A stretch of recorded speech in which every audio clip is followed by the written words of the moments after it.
The fifth question, cost of living. This is a big one. I know you're all looking forward to this because you'll all have policies on this one. Kendall, we'll start with you.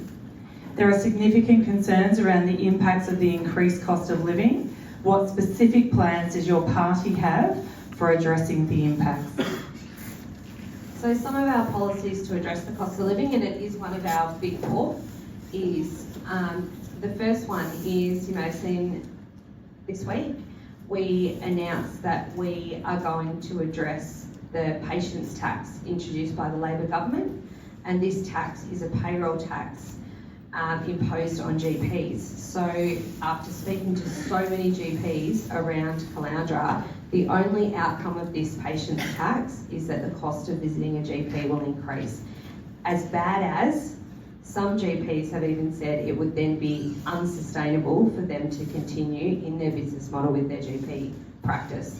So imagine a world where people cannot go to the doctor and go to the GP simply because they don't exist. And what we do know is that the rates of GPs specialty is falling compared to prior years because we already have a shortage.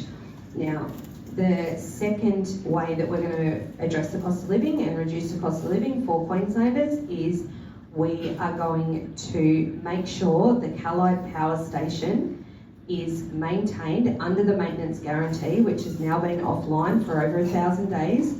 And as a result, the cost of energy has increased in Queensland by 20% in the last year, to the point where the current Energy Minister will actually be in court tomorrow answering why the maintenance guarantee was not upheld.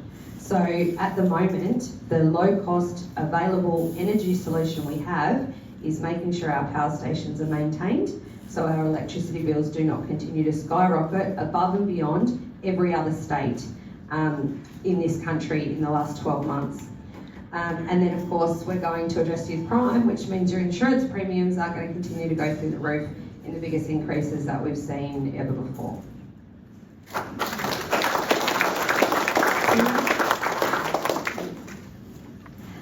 Thank you. So yes, we're all very, very aware that the cost of living has been going up very steeply. So we want to look at capping prices for groceries. We want to look at the duopoly of Coles and Woolworths, which have the highest profit margins in the developed world. They also use, thank you very much, they also make huge donations of $6.9 billion to Labor and LNP over the last decade.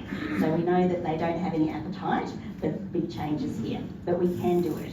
We can cap prices for 30 basic essentials such as bread, milk and nappies. They've done it in France, it is possible.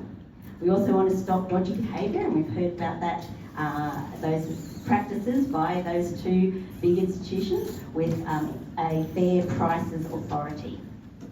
We also want to look at absolute free education. Public schools are currently underfunded by $1.7 billion every year. We want to fully fund state schools to 100% of the minimum national standards and offer free sport for kids with a free season of community sport, $150 for equipment vouchers, more sports fields and grants for clubs. We want to look towards 100% publicly owned renewable energy to cut power bills. Queensland is already doing that. We lead the way in Australia with already over 50% of houses have rooftop solar. In Caloundra we have the local renewable energy zone, allowing those households to put their energy into batteries. We want to invest further with $65 billion in new publicly owned renewable storage and grid upgrades. And that will estimate cut power bills by $530 per year for households. That's going to be the help of cost of living that we actually need.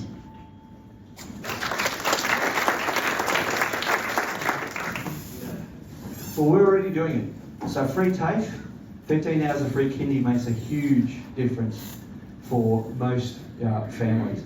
But also the electricity rebates.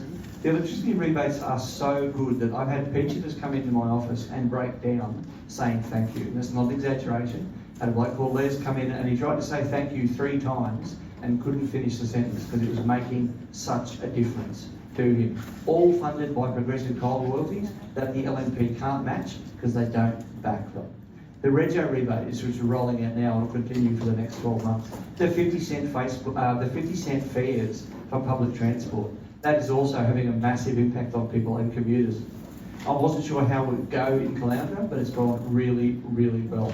I'll tell you what we won't do though. We've got a Facebook ad here from the LNP from the 8th of May, and it's called Queensland Under Pressure, Stand Up to the Pressure. Today we're asking for your support to make a real difference for Queenslanders and the strain faced by Queenslanders with cost of living, crime and health. Stand up to the pressure and give to the Pressure Relief Fund. And it's a Facebook ad targeted at pensioners about cost of living relief. And when you click on the tab, it invites you to donate to the LNP. So the LNP solution to the cost of living crisis in May was a Facebook ad targeted at pensioners, telling them to give them money. That was their solution to cost of living. And as soon as it was pointed out, I've got to tell you, it disappeared off their Facebook page and about 5 minutes later. But that's the sort of cynical approach to cost of living we don't need. These other measures that I've mentioned that are funded by progressive coal royalties are making a difference to families right now. I've been door knocking for 4 years. I have, since being elected, I have seen the difference that people have transitioned once these things have rolled out. Freeing up income for rent, medicine, accommodation, fuel.